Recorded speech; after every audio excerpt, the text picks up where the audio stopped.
sa lungsod ng San Jose del Monte patuloy na naghahatid ng murang mga produkto. Deadline ng business permit renewal mas pinalawig ng lungsod ng San Jose del Monte. San Jose del Monte, pasado sa child-friendly local governance audit. Live mula sa San Jose del Monte, Bulacan. Ito ang Balitang Samson. Magandang umaga. Presyo sa mga bilihin. Tumaas at tataas pa.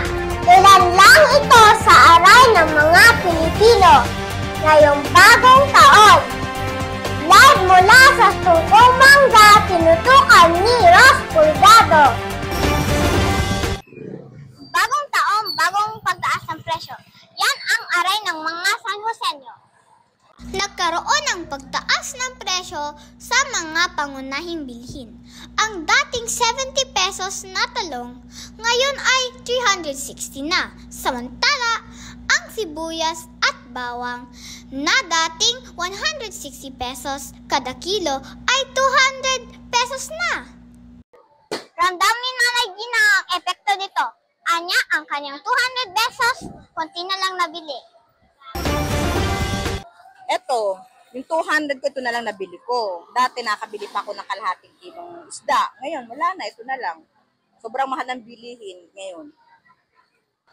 Yan ang aray ng mga San Joseño. Ako si Ross Pulgado, nag-ulat.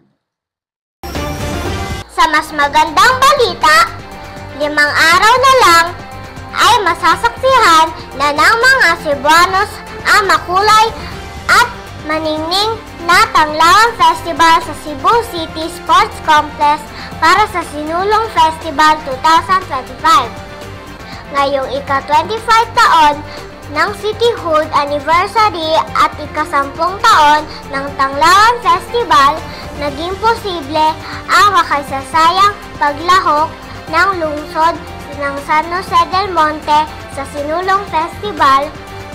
Ito ay dahil sa patuloy na suporta ni Congresswoman Florida P. Robes na siyang ina ng Tanglawan Festival. At yan ang nagbabagang balita. Buong puso, si Raven Ross C. Pulgado. Ako naman, si Aliana May